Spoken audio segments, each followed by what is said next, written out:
ergifanne guyyaanis ala da haalaan babbareene qashittoo qabulleen gubbaa fi ganneene qabaachullee baannu asaantirraa ergifanne aslii interview godhuuf wal guurrannee dhufne Walaaloon. Shishe. Walaaloon. Shishe. Aya. Asaantiin irratti hin kan danaa mattaachuu hullum ingilizii kan xiqqaa fi guddaa wandinaa seetochi mee hundi keessanuu koppiliinkiin madraka bareechi Walaaloon. Shishe. Ama bujaa kun dandeettii numa qaba. Asumaanuu foloo godhaa deema bujaa kana nama dandeettii walaloo hedduu qabu. Tattaabii kun 125. Bujaa ulamaa isaanii. Awoo ulamaa isaanii bujaa.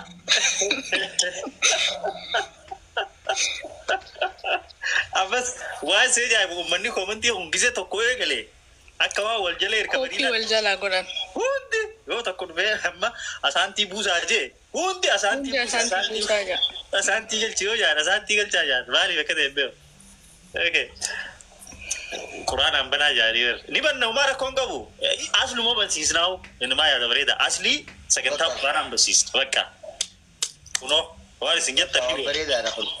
Inni uffatee na dhageenyaa. Asli ni dhufa Quraanaan barsiisna akam jettan isuma goona nama sagantaa Quraanaan banu so Quraanaan nu banu innummaan emike jiddu irratti darbe maal marabbisu godhe ni fixatte. Assalamu alaikum ayyuhal muslimina khahararu yoo jiraatis baran daggatiina jimaadhas yoo fedhe caacoroo ni qabna dabalataan loosis duratti facaafna dideema maraate booksii itti gadhiifna saniifuu koppiliinkii godhaa hin dabbaramina jennaa Walaaloon.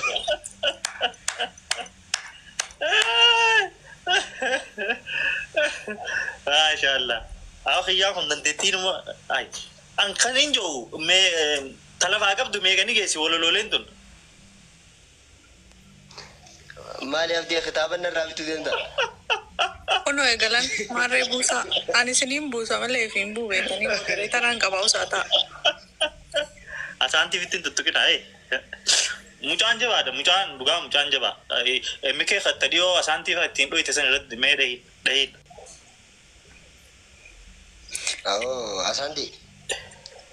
Asaantii abdiin gisee wanti sun wanni erga gaa'eerra ba'aati obsiteetuma dhaggeeffatta gaa. Akki si waan si baasu si beeka. Inni beeka inni beeka. Ka irratti mi'a abbaa beekatti. Irratti mi'a abbaa beeka modereetara niin qabaa sumaanuu beeka. Akkuma beektu fi siin jedhe. Abdii sodaadhee hin jira bakka. Faarsi bakka yoo rabsuu dadhabde anaa rabsillee siin jenne garuu siin haa faarsi. Laaf faarsuu sana ni gadhaa. Asaantii bilbila koo fuudhee daataa gaafan banuu notifiikeeshina hedduu ka bilbila koo seenuu ka biraa hin argu kan keessana malee odeeffannoo biraa ija na cancalee haay jetteen na dubbista jecha kee dhaabbataa jechuma san arguuf ijji koo dheebotaa teekistiin tanteetu numni isii jabdu itti dhiisan nama hin dhiisiftu micciiran hin cabtu Walaaloon.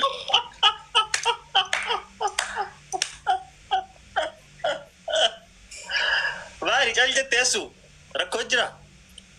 Itti yaadu jira moo kan akkamiin godha jee. Warra komentii miyuutiin godhu jira beete.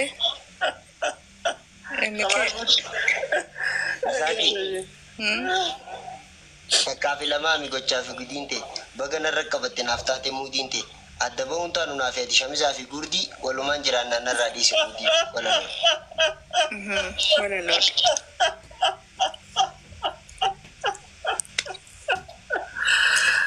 Baadiyyaa bareeddu. Shishe. Saasu viidiyoo bani haas beere maal isaati? Abdeemee atiin kuni sagantaan ka asliiti jettee miin sagantaa asliiti fi ati viidiyoo maaltu waliif fide? Walaaloon meeqoy Walaaloon miira keessa galchitee viidiyoo bansiiftu akkaan fidaa fakkaa. Maal jettee mee hayyee? Walaaloon takka meeta miira keessa galchitee viidiyoo bansiiftu. Mee shishe. Jiruuti guutuun siif ta'a firaasha asuuti qaalii nama goota shaashaa si malee kabiraa hundisaa qoshaashaa sin faarsa yoon je'ee naan gahu jechoonni asuuti qaalii isin jaaladhaanii taa'eetiin si yaada guyyaa fi halkanii si waliin jiraachuuf jireenya kananii onnee toosiif bane qottumee naaf seeni. Faarsaa fi jechi keetillee naa taate bultii diigi jee eenyu si ergate. Walaaloon. Ay kontratak surah deebisuu eegaltee jirtu qaama. Asaatti deegalte bakka. Asaatti deegalte. Hai. Dhugatti tun tanama jiijistu emmikee dhugaan sitti hima. Hai. Firaashaan siitaa jaande. Jambee Firaashaan gabi'an. Abdi jechi dhumarraa kan walaloo joosuu waa hedduu takka shaffanaa beekee walaloodha malee. Walaloon ni shaffana yaa. Sirri. Sirri. Namni hedduun tokko beekee kaameraa laalaa keessa jechuu haasa'u waa inni sabaa lufaa seen miira keessa gala. Walaloodha dhumarra jennaan garuu dubbii gabaabsine. Gabaabsine sirri. Se emmikee ogguunda garuu ogguunda dubartoota kanaaf nama walaleessitaa namoota silattuu dhiirti dhiiran faarsitu anilleen faarsisin jiru garuu waan biroo irratti dubartoota malee noo dhuftee asaantiinaa bakka Firaashaa fi maarree. Walaloon garuu miira kee walaloon garuu dalaydee jirti gaafa dalaydee walaloon dalaydee bakka wuxeetii agarre. Anummataan kabajee dhufe. Malee isin. Nyaattu fakkaattuu nama kaati. Asliin gisee dhufe gadiin bu'aanu. Asaanti. Hinchufin gaa. Hinchufin gaa asliin dhufu. asootu hoo inte hoosu Gisuma inni dhufee wajjuma gabbuu naati banii ta'i. eegaa ban eegatu Kan mana keessaa waa dalagu jira. anillee wayin dalagu jira maal qabatuba edaanu isin dhaggeeffachaa tirra fe'atis nuun dalaydaa booda gisee asliin dhufee rakkoon qabu emmikee maal jetteen jeegaa Antu. Asu fuula kee yoo laaluun uuraa turraa ifaa qabeenyi nan qabuu jaalalatee qofa yoo jeen gaama bultee na diida naan jettee malee kan ta'a. Bom taalee firaashaa irra dhaqee. Firaashaan siitaawii. Hai bakka san jirtaa jaalati. eegaa sa emmikee okta akka soddaa wajjimaa irra nuun darbine qo'ate waloloo gunda soddaa Eegaa faarsituu waliin maali eegaa mee okta akka soddaallee waliin nu godhi haa Abdee waliin naan jettanii taa'ammoo. Soddaa kiyya qaaliyyaa dhiirarraa hootuutii asiikii asiin taa'imee na biraa haasidaa fi histii mataa irraa jirraa walaloo. ishee waloloodha Alala.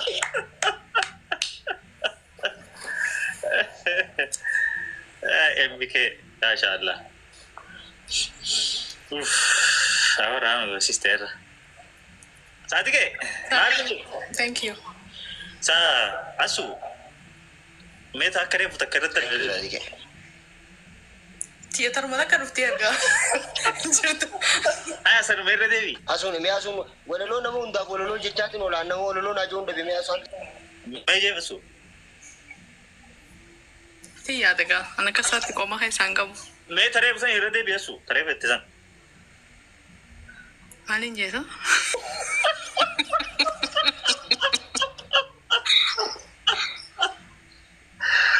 ayyeen fida ayyee inshallah abshir isinii fida nama isin jettan Harkaa taatee isa harkaa. Bara harkaa taatee. Harkaa walalaa. Wantaan jee balfa.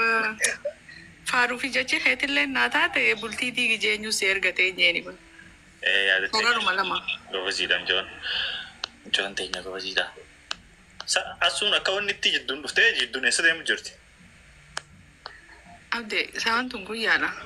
bakka nyaatiin maa namni akkanaa Deema. Dhufee asliinii. asli dhufee jira